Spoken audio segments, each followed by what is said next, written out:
Curtis Francis Warren, also known as Cocky, born the 31st of May 1963, is an English gangster and drugs trafficker who was formerly Interpol's Target 1 and was once listed on the Sunday Times Rich list. Biography: Curtis Warren is the second son of South American-born Curtis Aloysius Warren, a seaman with the Norwegian Merchant Navy, and Antonia Chanter, the daughter of a shipyard boiler attendant. He grew up with his elder brother Ramon and sister Maria in Toxteth, Liverpool. Bouncer: after Warren was released from jail, local police commented that he had turned his life around, working as a bouncer at a Liverpool nightclub.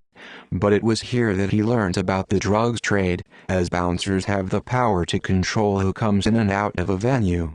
He was able to control dealers' access and then befriend them, giving him an inside education. Charrington and acquittal: in the late 1980s, he came to a working agreement with Middlesbrough trafficker Brian Charrington. In September 1991, using Charrington's personal yacht, the two men sailed to France on then-legal British visitor passports. They then traveled to Venezuela on British 10-year passports, and arranged a deal with the Cali cartel to smuggle cocaine in steel boxes, concealed in lead ingots. On arrival in the UK, HM Customs and Excise cut open one ingot, but found nothing. Having let the shipment pass, they were later informed by Dutch police that the drugs were held in the steel boxes, by which time Charrington, Warren and the shipment were untraceable.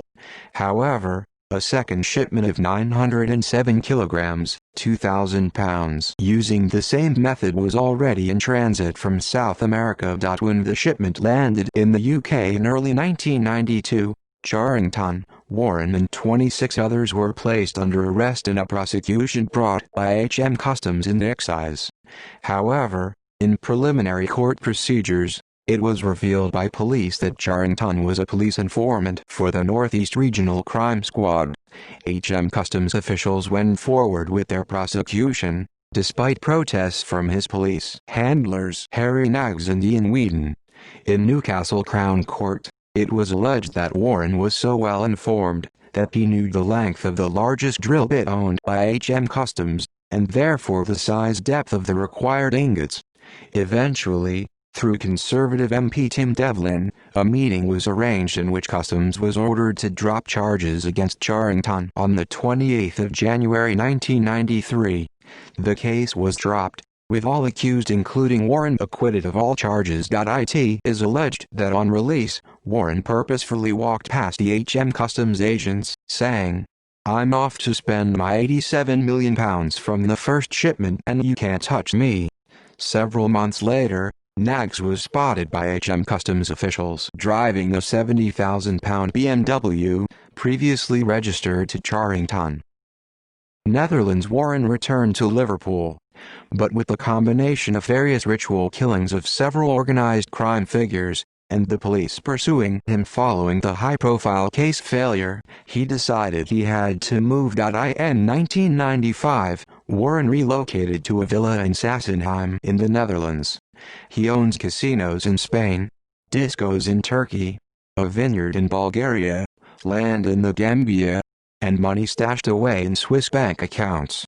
He could have retired rich, but decided to continue. Monitored by police calling his contacts in the UK, it was now that Warren's photographic memory was useful for him. He never called contacts by their names, but code words. All of the Swiss bank account details were kept in his mind, never written down. He never kept accounts for his drug dealing business. The result was that he had an unlimited credit line from cartels in South America, and with cannabis traffickers in Turkey and Eastern Europe. Dutch arrest: imprisoned on the 24th of October 1996, Brigade Speciale Beveiligingsopdrachten raided Warren's villa and other property he owned in the Netherlands. Warren and several associates were arrested, with police finding 3 guns, ammunition, hand grenades, crates with 960 CS gas canisters, 400 kilograms, 880 pounds of cocaine, 1,500 kilograms, 3,300 pounds of cannabis resin, 60 kilograms, 130 pounds of heroin, 50 kilograms, 110 pounds of ecstasy, and 400,000 Dutch guilder plus 600,000 microsecond dollars in cash.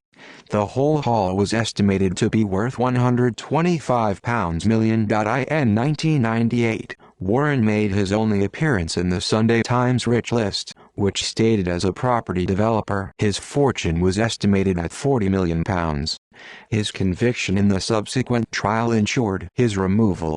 In court, Warren's plan was shown to be the shipment of South American cocaine to Bulgaria. Shipped to his vineyard, the drugs were then suspended in wine for onward shipment to the Netherlands and Liverpool in the UK. In total, police had retained illegal goods, drugs and wine valued at £125 million. Warren was sentenced to 12 years in jail, in the maximum security Nieuw Vossenveld prison in Voet.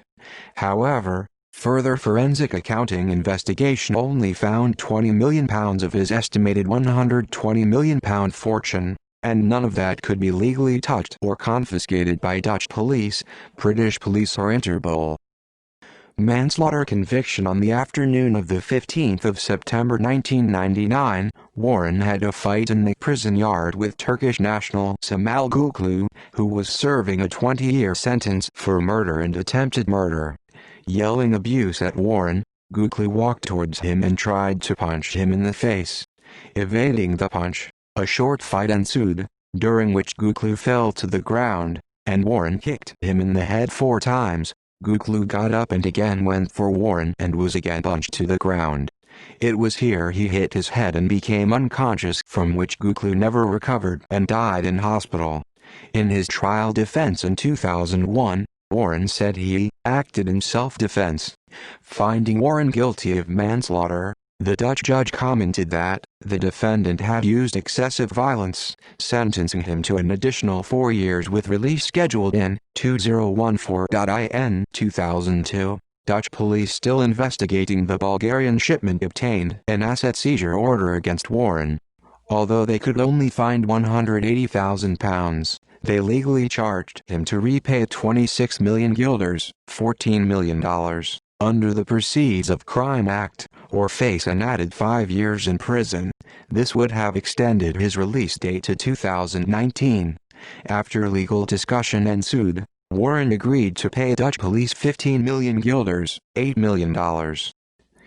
Trafficking case and release. In February 2005, Warren was charged by Dutch authorities with running an international drug smuggling cartel from his Dutch prison cell. Moved around 6 jails during his trial for his own safety, he was found guilty but successfully appealed, and was released from prison in June 2007.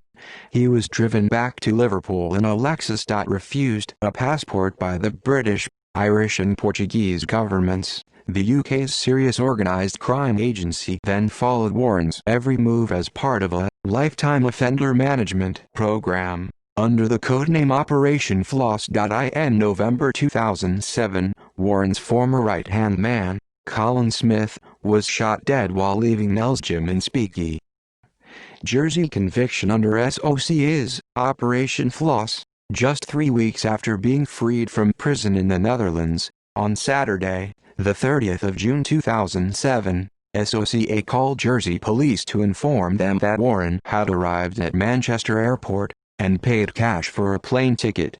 Observed in Jersey with known Liverpool associate and now Jersey resident Taffin Carter, the pair drove around in Carter's VW Golf to various locations, including the isolated St. Catherine's Breakwater. With drugs at 3 times the street price in Jersey compared with the UK or France. After Warren returned to the UK, Jersey police created Operation Koala, monitoring and bugging various locations, including phone boxes and the home of Taffin's girlfriend, Suzanne Skerr. From this they discovered that a friend of Warren, John Welsh, intended to travel to Amsterdam to meet with known Warren associate, Moroccan Mohammed Laazid. Jersey police wanted to bug Welsh's hire car from St. Malo, but were refused permission by French and Belgian police, saying it was a breach of the European Convention on Human Rights. In what Judge Sir Richard Tucker later described as a reprehensible and unlawful act, Jersey police, which is not signed into but bound by the ECHR, bugged the car anyway, and with Dutch police, SOCA and Interpol monitored the transmissions. In subsequent operations, SOCA monitored Warren in Liverpool, while Dutch police monitored police informant Liazid in Amsterdam, and coordinated information from various phone boxes to correlate who was speaking to whom. In the subsequent trial, it was revealed that Warren had 3 UK and 1 Jersey mobile, and had made 1,587 telephone calls in 3 weeks from these and phone boxes across the Northwest and North Wales, including the Wirral, Liverpool, Manchester, Llangollen and Chester to Liazid. In 2007, Warren was arrested in St. Helens over conspiracy to smuggle drugs, after a joint investigation involving Jersey Police, Merseyside Police, SOCA, and law enforcement from Belgium, France and the Netherlands. He pleaded not guilty, and there ensued a 2-year legal argument over the legality of the information obtained by the bugging of Welsh's car. After agreement that there was sufficient evidence from other sources to substantiate the case, Jersey police offered him a deal for pleading guilty of an 8-year jail term and no confiscation of assets. Warren turned this down. The Metropolitan Police agreed to lend Jersey police a manned armored prisoner transfer van, so Warren and his associates could be transferred safely during each day of the trial. The court heard that no drugs had been imported as the Jersey contacts had failed to come up with the money. Senator Ben Shenton raised concerns that Warren's legal representation was at the cost of the Jersey taxpayer, while Progress Jersey raised concerns that the entire resources of the Jersey drug squad had been targeted at Warren. Warren was found guilty on the 7th of October for conspiracy to smuggle cannabis. He was sentenced on the 3rd of December 2009 to 13 years imprisonment for his part in the plot.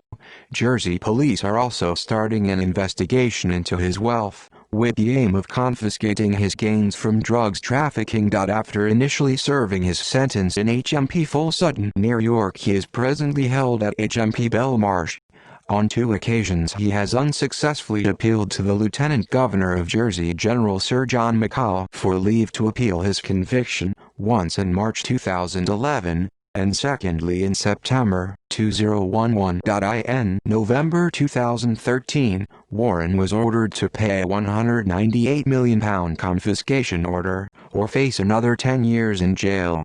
On the 27th of March 2014, it was reported that Warren had lost his appeal over his failure to pay the order, and so would remain in prison. In 2020, a prison officer was jailed for intimate relations with him. Notes.